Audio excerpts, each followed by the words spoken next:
Welcome to the Getting Started video for QRlogix Software version 3.0.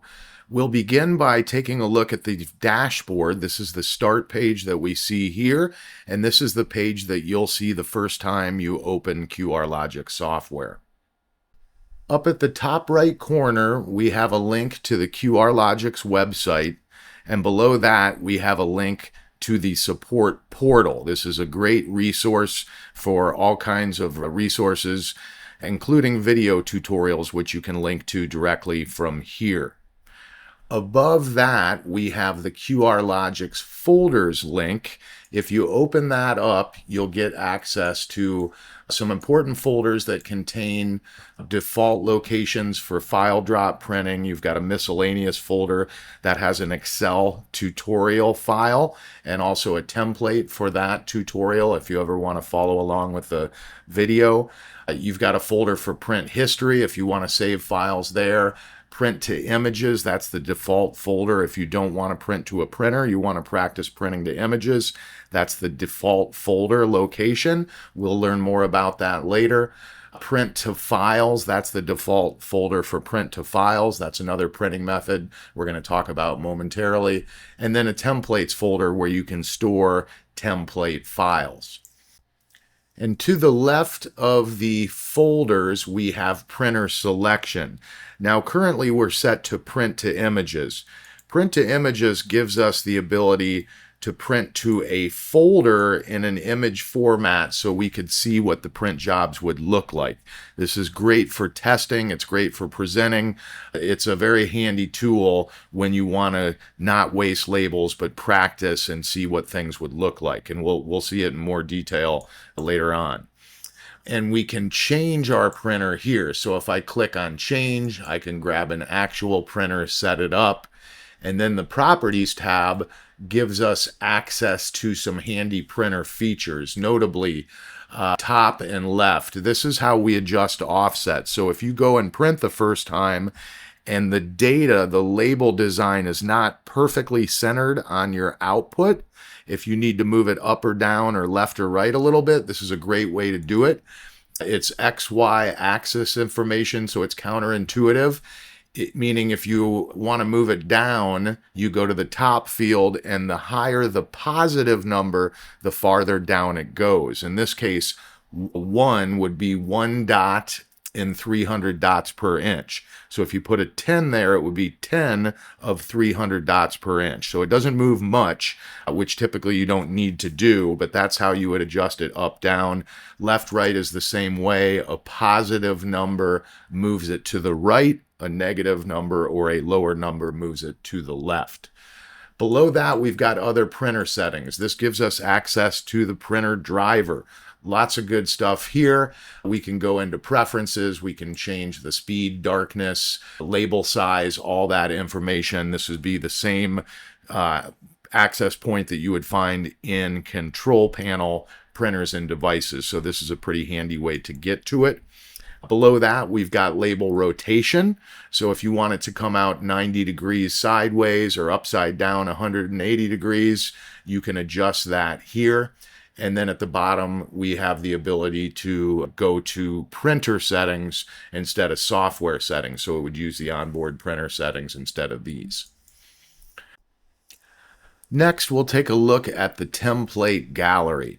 And this is a great way to get started. If you don't want to build a template from scratch, check out the template gallery. We've got templates by category.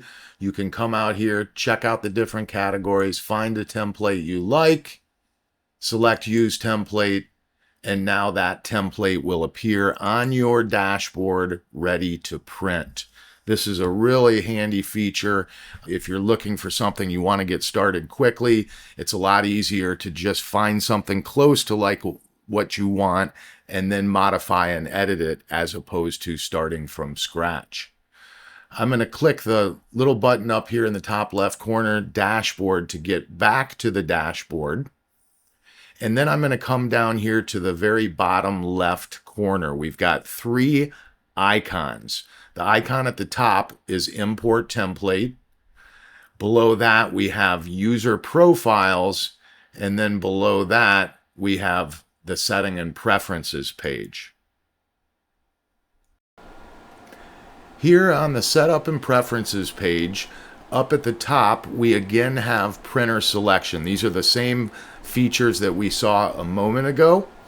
Below that is the license manager. So if you upgrade a license or you renew a license or you're on a subscription, when you receive a new license file, you come in here, you click change, and then you either drag and drop or you upload your license, and then it'll reset with those new license settings. Below that is print history. You can activate it or deactivate it. Now we're currently active, so that gives us the option to deactivate. You would do this if, say, you're in a HIPAA compliant environment, you don't want any print history, you want to print and then have that data immediately removed from the system completely. That's a good place to make sure that that's done. Below that, we've got metric logs and API logs, depending on if you're using an API connection to another system. And then below that, we've got access to support, resources, phone numbers, and links. And then at the very bottom, we have information on the version number, and notably, this is not accurate. We're actually in version 3.0. So let's come back to the dashboard, and that's the button up here at the top left corner. And then let's go back down to bottom left and let's take a look at profiles. Now in this version, it's super basic. When we add a profile, it's simply a user name, and then we create it. And if they're active, then the print history would include them. So if you're going to export the print history, that user is going to be attached to it. Future versions, we're going to have a lot more functionality in that user management with rules and whatnot. And then above that, we've got the import template button, and that's a pretty good time for us to get into templates. So let's start with import template, which we see right here. So if anyone ever shares a template with you, this is how you import it into your system. Simply click on it and then navigate to it and then click open, and now that template will appear on your dashboard like we see right there. Now, in addition to import template, we've also got the template gallery, which we see here, and we saw how we imported our asset tag 2 from there previously. Now we've also got an onboard template library. So every template that comes into our software also gets added to the library. So if we wanted to, say, grab a template from there, I'm going to unpin one now. And then if I wanted to, if it wasn't pinned as an active template on my dashboard, I would click new. And then instead of create new, I would click on library, select next, and now all of my different templates that I've ever added are here unless we delete them. So if I want to bring one of these to active status, put it on my dashboard, I would click pin to dashboard and then done. And now that template is on my dashboard and available for me to print from. Lastly, we have create new. So next to each type of template, data entry, file drop, and also data sources, we have that create new button. Click on it, create new, and then it's going to walk you through the template creation wizard, which I'm not going to get too far into now, but that's how you would begin the template process. We have videos on building templates. So let's talk about the different template types and printing methods.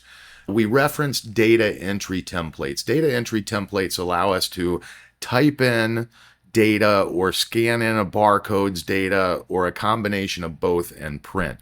They're typically on-demand templates where you're printing one record at a time. Now you can print multiples and you can print sequences, including sequential lettering, sequential numbering, but it would be one record at a time. Now, you could also connect one of those templates. In this case, we'll call it Excel tutorial template. If we wanted to feed these fields from a data source like Excel, we could connect them. So in this situation, we're going to connect the case field, the block field, the name field, and the doctor field to an Excel spreadsheet. And we do that down here in data sources. So here I've got one that I've already set up. We imported the spreadsheet in. It looks just like this in Excel. And in this case, we've got 12 records. We could just print all 12 records like we've done here.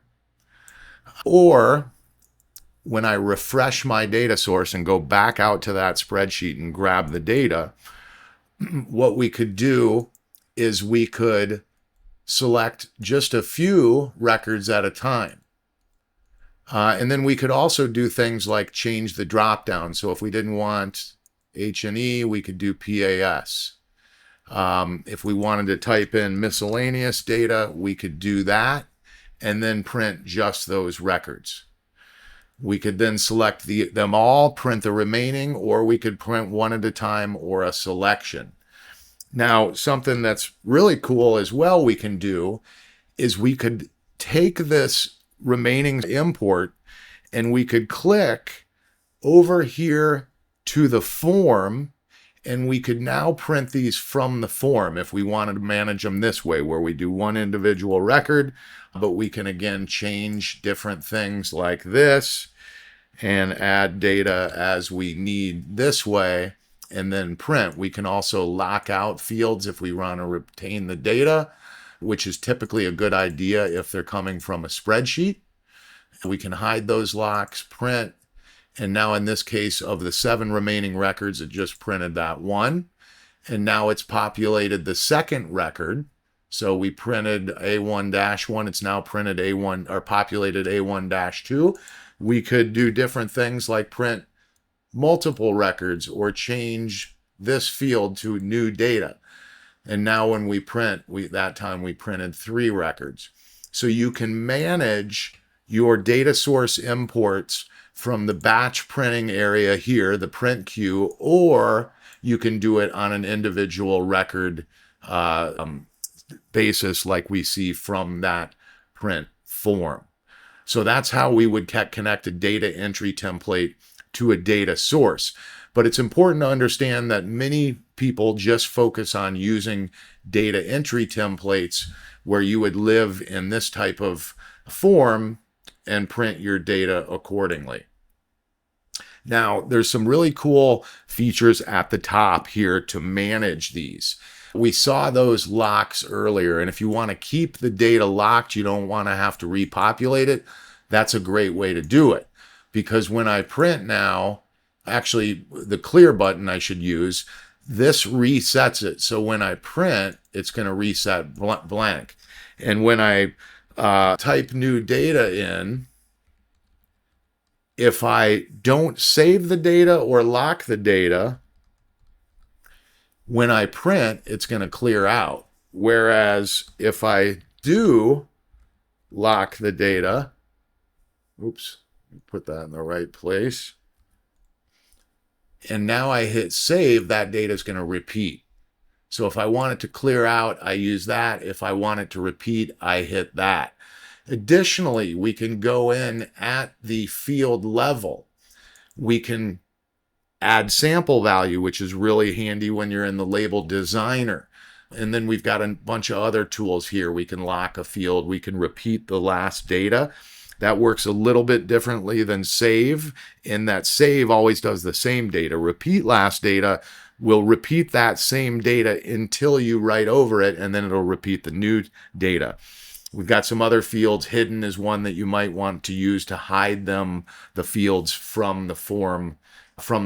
If you always were just going to have data go from a field to the label, you could hide it. You wouldn't have to look at it all the time. So that's how we would manage the fields on the individual form level. So that's a little bit about data entry printing. You could also add a barcode scanner to a data entry template. You do that here in the properties field. There's a few different things we could do. We can rename it. We can give it a description. But notably, we could add multiple printers to one template. So what I've done is I've unhidden that field, And now what I'm going to do is I'm going to add 3 printers as a drop down. I'm going to move it above my counter, save it, and now I can choose which printer I want to print to. If you're always going to print to the same one or most of the time, then you can lock out that field. Oh, you can lock out that field, and now it's locked out. You don't have to deal with it. Notably, the printer selection here overrides this. So when you come in here at that individual level and set this, make sure you're aware of that. Now I'm going to change it back so you can see printing. I do that again in properties. I'm going to hide it and just remove those printers and save. And now that printer selection is gone. But jumping back here to customize template, we also have barcode reader. So this is how you would set that up. You want to scan your sample barcode here so you can use it as a reference, then look at it and say, okay, what's my separator? In this case, it's a semicolon. So we put that there, we unhide this field, and then we simply order it these the way we see it here. So S23-1234 is a session. A is the sample. 1 is the block. Peter Pan is not the stain, that's the name. And then lab, well, we're going to skip that one. So again, what I've done is I've taken my sample scan, I've identified the separator, I've unhidden it, and then I simply put this in the same order as this, save, save, and then when I come here, I've got my barcode reader field. Now, when I come and I scan a barcode and then hit tab, all the data is going to populate in the appropriate fields. Now, notably, it jumped me to the first open field. So if I'm getting data from a barcode, what I should do is lock out all the fields that includes barcode data. And what that's going to do is when I scan it and hit tab, it's going to jump to the first open field. It's going to save me from tabbing through all those fields. So then I just put in my new data. I click to the next one, which is number of print jobs, and then I print. So it's a super efficient process. Just like that. Boom. So that's how we set up barcode readers in our data entry templates. So now let's take a look at file drop. File drop is a form of automation where you print not from QRlogix software, but through QRlogix software. So typically you're printing from another system or another source. For example, a warehouse management inventory system, or a CRM, or a laboratory information system, or any solution that sends print jobs through middleware. That's what file drop automation does. So in this case, we're going to look at a automation system for a microscope slide labeling template that's connected to a laboratory information system. And so we've got our label design here. And what's happening is the system is sending a print job in the form of a text file, a string of data that in this case is comma separated. It's sending it to a shared folder, a print folder, and in this case it's located here. Now you can set the folder location right here in folder settings, print folder location. If you want to delete the file that gets sent, which typically you would turn that on, or you can archive it. And you can also access it here. So if you want to open it up to make sure print jobs are landing in the folder or see what's going on, you can quickly get to it there. That's that archive folder we saw as well. Really handy feature for testing. You want to make sure your service is running. That's indicated by green light, and that the template is active and monitoring the folder. So you need 2 green lights to know you're ready to print. The test print button will take this string of data, create a file, drop it in that folder, and if everything's working, it's going to print out, in this case, to print to images like we just saw there. So that's great. When you're deploying a new solution, it's really handy just to hit test print. If that's working, then you just switch it over to your printer and make sure your system or your source is routed to that folder. This is also a great way to network print, where you would have a batch of print jobs in a CSV file, save it to a network folder, and it would drop in this folder and print all the records. You can have multiple records per file. They refer to it as a flat file. It's one line of one string of data per print job. So that's how file drop automation works. I'm not going to get into data settings too deep, but you would take that string of data, break it up here, put it in order, and then that's going to feed this. You've got label settings. That's the same label builder that we've seen previously.